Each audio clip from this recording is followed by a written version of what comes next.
what do you think about the recently Japanese game? What is about Japanese games that inspired us? Recent. Most recent I'm Japanese sorry. They suck. I'm sorry. Like, you guys need to get with the times, and we're totally kicking your ass. Back then, you guys were the king of the world, but That video that you just witnessed was indie developer Phil Fish saying that all Japanese games suck in a gigantic generalization. I showed that clip to you because I think it perfectly gets across the point I'm going to make in this video. And that point is that the Western games industry has a habit and history of being very anti-Japanese, or at least anti-Japanese video games. Not only do they have a history, but I believe they're still doing it, just not as overt as they used to. There was a lot of anti-JRPG or just anti-Japanese games in general in the early 2000s. Some of it you can even say was overtly racist. Personally, I wouldn't. I think it was just in the early 2000s, edgy humor was very big, and I myself enjoy edgy humor. I'm not saying anything is racist. I'm just pointing out the fact that all of this was used to generalize an entire country's fucking video games. That being said, here's a clip from G4 TV. But can you really blame us? Because who knows anything about Japanese history? There were some samurai, they periodically killed themselves, a rat learned judo, and they invented a religion that sanctifies small trees and fat guys wrestling. Then we nuked them. That's what they turned into a real country. Yeah, it's pretty wild. Again, I don't think her or G4T were racist. I just think it was just a really unfunny, edgy joke. The reason I found this clip was because recently, a bunch of these clips from G4TV surfaced of them being anti-Japanese video games have surfaced. One of the clips involving Adam Sessler, who he then went on a gigantic meltdown rant thing, and it was pretty entertaining to watch. We had some BioWare devs saying some shit. We had one BioWare dev talking shit about Final Fantasy 13. He basically said that it's not an actual RPG. And then you have the, I believe, co-founder of BioWare saying that JRPGs have fallen off and that they're all basically the same. There's no evolution in the JRPG as a genre.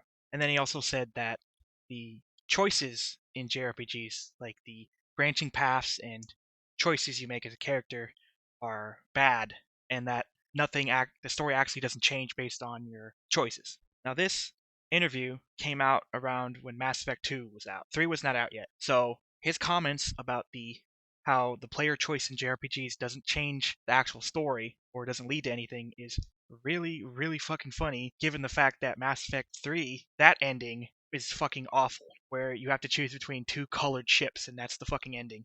Basically meaning all the choices you made throughout the trilogy don't matter because the ending is the same. I mean, it's just fucking hilarious. And there's a lot of other examples I could give, but yeah. Now, you might be sitting there saying that, well, yeah, that sucked back in the day, the way JRPGs and Japanese games were treated, but that doesn't happen anymore. Now, I would personally disagree. I think it still happens. It's just not as overt as it used to be. Like, yeah, you'll not see a games journalist make a edgy joke about nuking Japan. You won't see that, but you'll see other stuff. It's quiet. A recent example I can give is when Elden Ring came out and was doing fantastic. A bunch of devs from like Ubisoft and Guerrilla Works came out and were really, really fucking mad that the game was doing well, criticizing the game for doing things bad that it didn't do bad. And then you had one dev just come out and say that the UI and UX of all Japanese games are bad, or at least most of them, which sort of plays back to the clip at the start of my video with Phil Fish, basically saying all Japanese games suck. Or the entire fucking clusterfuck that is bad localization of Japanese video games, where you can argue that some of the localization of Japanese games is so fucking bad, I would legit call it cultural appropriation, at least in some sort of facet. I'm not going to go into localization too much because I want to make other videos specifically on that topic. And there's a lot of examples I can give of, but I think that'll do it here. I think I gave enough examples for the video. I don't want the video to be too long. Now, at the end of the day, none of this matters because Japanese media is doing absolutely fantastic, while, let's say, Western AAA games are doing absolutely awful. So the journalists and the game devs can be anti-Japanese games all they want. They're still going to lose in the end if they don't shape up anyway. But yeah, let me know what you think, and have a fantastic day.